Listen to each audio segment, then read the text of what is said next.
เอาให้กันรูดทะเวตัวนัดจนกันห้องให้กันเสียงเดาขวานินให้ไล่คาร์บอนเตะให้เตียงวางเฮียนินข้ามีอินสันซิสเกตเราจับบีกันนั่นโตเสียไม่รู้สุกเรนนักกันลกเราจับบีกันนั่นติดเจียอันกันเลี้ยงเสียมชันกันที่ให้ไล่หิมิชินนี่โอ้ยสารเนียนรำหุ่นละมาSOW Home Service กันกัลโดนะส่วนสาโจเตเตบ้านคนละมังกัลบุกะitu waktu bang kalong doon eh po lampang kal na to om daw le kabangin kal so wala tas nai pa din hindi min boy ka dapat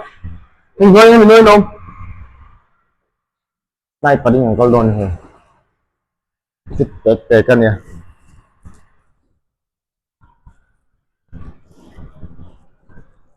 kan workshop tak su abot lem lo ni amai ro chuan tan thin fo lampang ki dai kon tel che so na bot du thin khop bai ni sa khol to kan workshop tu bo anlom lut ni lu mai na tan tak tak mai len po ni sei thing bu hin in le pot mai la ro sa he ta po sa ren với chung phim mà ni hay đúng tốt mai nha ini kau hari kamera ni. Black Magic. Ni kuin photo line kim hi dik tak zel mai ni. Mo. He soi na hun location chu kon khenga. Suna mai kan ngak me kan ni. Kon so tok lo chhunga te kan na hun hi ei zo green room ti ni. Lai ding veli ko bai khat kal na ni hi. Thôi à, sao mà son mò. Okay, no phi lo. Khoi cái phun hình em. Sọc sai cái là sọc son gì sọc. Đâu đó này. Có chẳng nó khỏi phi lo sao đâu. Cái này nhưng mà cân đâu. Cân. Cái này chụp cân.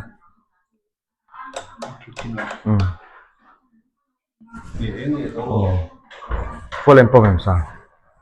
Nó xong rồi là. Có biết tôi không chịu nữa mà. Đúng là thầy đứng ngót cái làm xem ngay.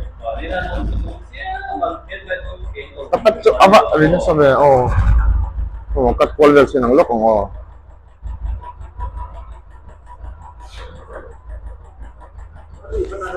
Yo tapat dito na rin yan Insan si ani lo mo le hiniyang at sa theta mo chính phong đóng đầy đủ tố bốc xí lâu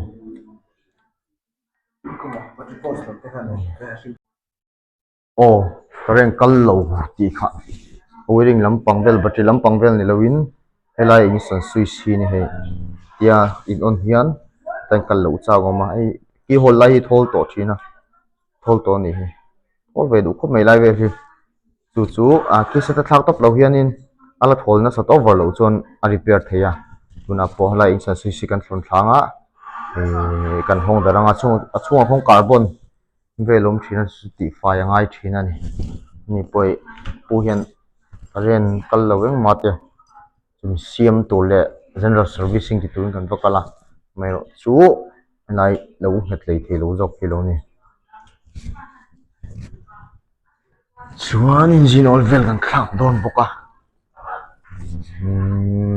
brake tivel chulo thai filter tivel polo tha ten ne une wan che kang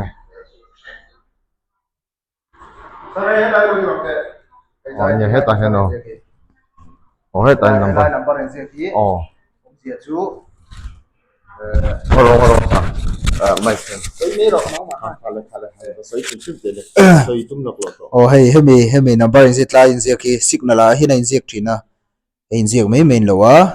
air pressure tinani 28 ake nung pressure kha 28 tapam tu tinani inject mol sakli lo ni fing la ani le 105 television ta se pam mai tu pop mai do ni chuan ke ma kan ho zong do thek chu ta hian 0 telo bel sak tai la pop do ni signal hin lo khop mai plastic ka chuanin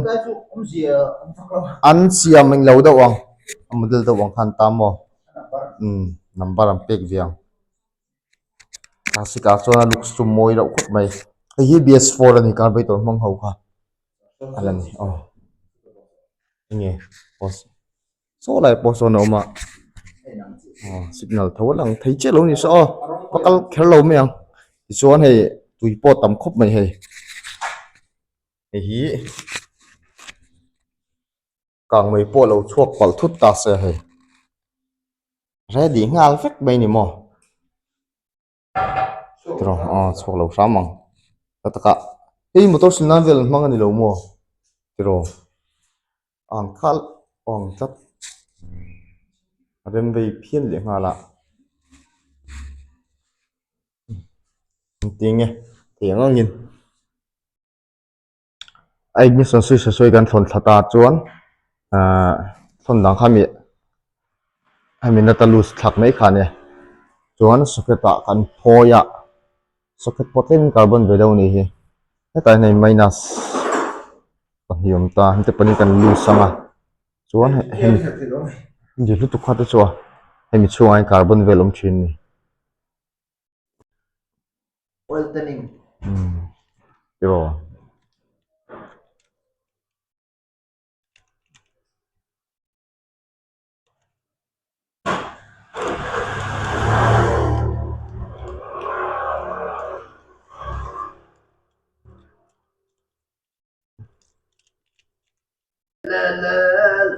hei kan lose thave ve to na chon kan hawang hei kan swing do khanin helai carbon te hetiang wang hianin khami in son switch het lo chabi kon on to siamel chu karen la kal lok lo chabi kan an ti chea an kal liang chiom chan ka ti hilai hi mi thin ni chuan helam pang hi chon hong dar vak ngai lo spring te oma le hemi helam pang hi chon ai effect vak lo khalai kha wa pum le tlemin a hau tak do helam pang kan hong dar pal chuanin hong khera ngai lo lam chu engma boinam no ni helam chon helam pang jok hi an thina chon le ka thavela ti fai mai thei ni ka chu kan ti fai do na le ni rem khop mai kan ti fai vek to te hian le ka thavela no fai kha ni mai ni lo chuan hei le ka thapom mai lo pon heting chhuat eng lo plan kian lo khan brake su chang long lo khan ni mai chu te kan vua le nga thatawang hemi kan ti fai vek to nu po lo zel ani chuanin ai ni son stop pi thak ngai thina a thol to lu tuk chuanin chuan thol over tol to ka chuan lai ti fai po jiam vak to to pon ve thin thawa amai ro chu tam zo ka chuan hemi bal wang hin thin ni le chu lawa in son switch lai chabi hol thol chan pakhat chu a chabi bor a hianin thil ri tak tak kan thum na sa theilu to ka helai a hianin ri do chu kanam vua che khanin ai nuai thina kha khan ten vibration ka siama a bike lo vibration su to nen khanin a holding son switch hol kha ti thol du em bukani vo pum le ang kan vua zawa chuan kan te sang na kha chuan hei kal thangal pop to ni hei han ti chet vel po hian a thi to lo we kalai carbon lo tam lu tuk khanin ati cheng lo thini son switch vel te yang kan pai ka lo mani chuanin mani pon siam me ka har song lo wa tiun khan engam mani har sat na kan nei ni kha chuanin description a hian helpline a khan zo thei reng bokani 100% ni son switch thak ngai lo we chuan mo sarin engine ola thak me boka brake peti veli chu la zia viau mai lamatra malam potha chuan lights vel kalkinan general servicing ang dok to pon hai a chelai jon nang lo chu general servicing chu an mani nei nga mani ngai mo lai chu chiang lo ti tem nei lo kha chuanin chu tinga general servicing a chuan chu mi zat tu se na ngai chu mi za su ti kha chong lo wa ni general servicing an ti khan chelai an zon sak top mai khan ya khan thiang ma lo lo kha chonin eng ma han choi san pai mi kha ngai chong lo wa mai tu chiam kha chon thak ti kha ngai chong sorry technology sang pai ko mai ol na ne wa put dei kan to lo da varin so wa sarin test drive nei don ni